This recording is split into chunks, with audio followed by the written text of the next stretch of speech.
Hello guys! Gawa tayo ng Google account. Ganito guys. Myself. And then pangalan. Halimbawa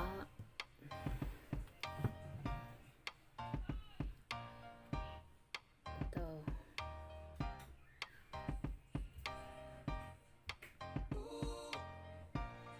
Para makapasok sa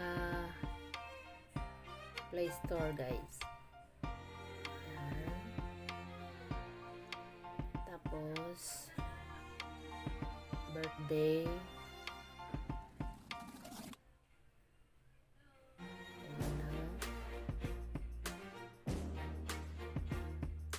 Mabilisan lang to guys. Parang by data lang. Yung mga hindi pa nakakaalam paano gawa ng Google account sa Google. Mabilis lang. Lagay ang password. Depende kung anong gusto mong ilagay na password. Basta i-accept ng Google.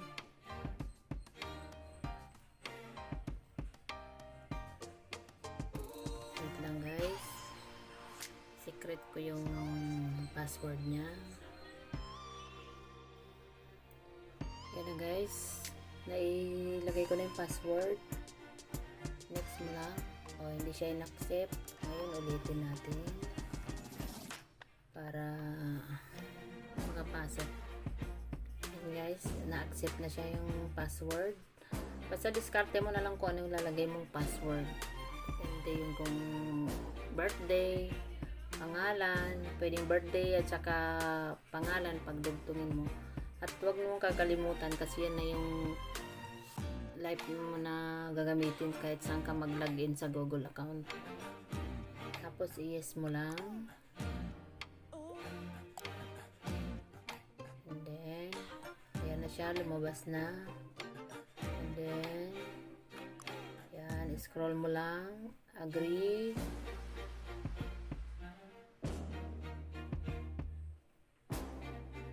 Mabilis lang guys. Ayan na siya, nagaan na siya.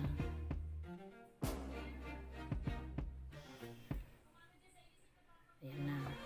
Pasok na siya. Ayan. May sarili ka ng account. Pwede mo ito lagyan ng picture.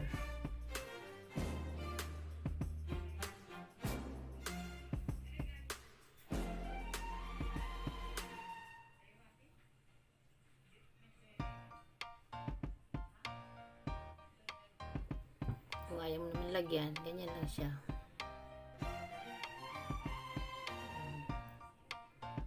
Yan na siya.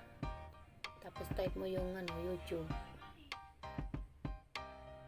Connected na yan.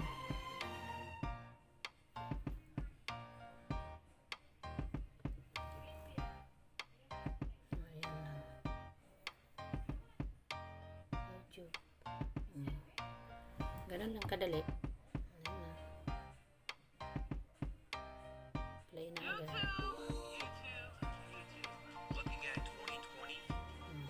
Ganyan lang.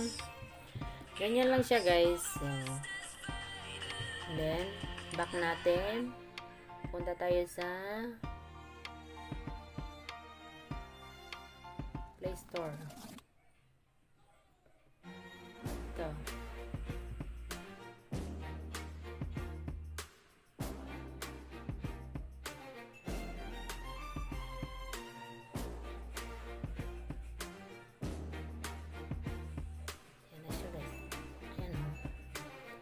Ayan, dito ka lang kung anong gusto mong hanapin. Hanapin na application. Then, dyan, dito mo lang tatype. Tapos, ito yung mga niya. Mga application na. Mabilis lang. Ayan, may Gcash, may TikTok, Instagram, ganyan, Lazada. Dalawa ito, install natin yung Lazada. Ayan, ganyan lang.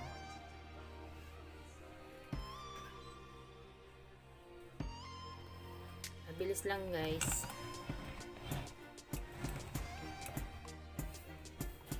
Mabilis lang siya maggawa. Kasi yung iba dyan hindi pa nila kabisado paano. Kaya pwede itong maging instruction nyo. Ako isang halimbawa paninda ko cellphone, minsan yung iba hindi alam. Ako na nagbo-voluntary ako nang gumagawa ng nila, ng application. Kaya mabilis lang. Install mo lang to. Ito mabilis lang naman. Complete account. Set up. Continue.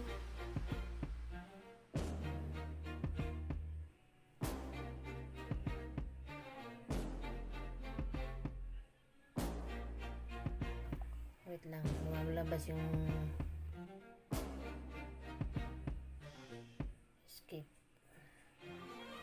Yan. Install na siya.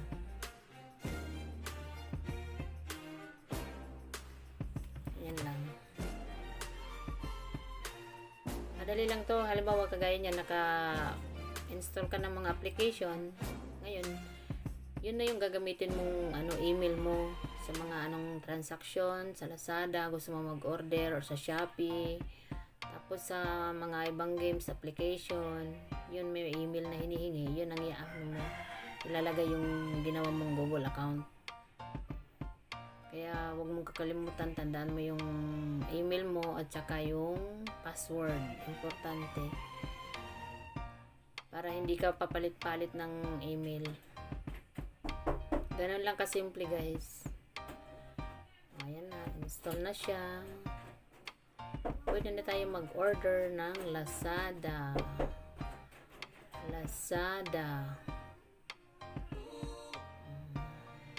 So yun lang guys. Next lang pag nag-install ka kahit sa games. Yun lang guys.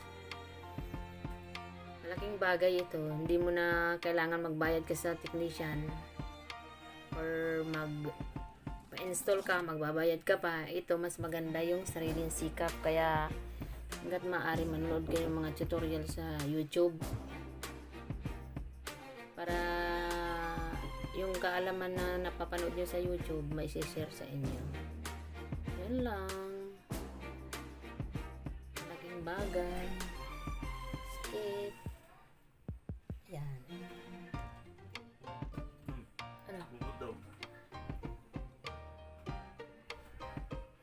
Ayan na si Lazada. Order na tayo ng sapatos.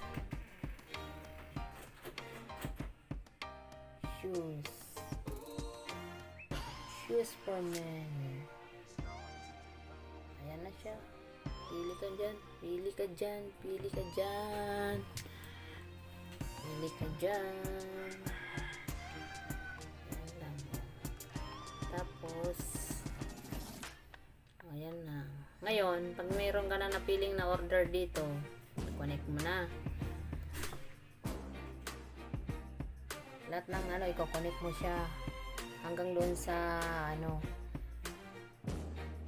sa pag-order mo, yung email mo na address, yun na hingin na yun. Ganun lang kadali. Halimbawa ito, sapatos. I-check mo muna kung paano ang transaction. Scroll mo, anong kulay gusto mo. Orange yan. Orange. And then ito, order, add to cart. Size 45, halimbawa 44, 40. Ayan, 45, add to cart. Ayan. Ito yung sinasabi ko. Iba yung dyan, number. Ano lang guys. Okay. Ganyan lang guys. Thanks for watching. Please subscribe my channel. Thank you guys. Bye.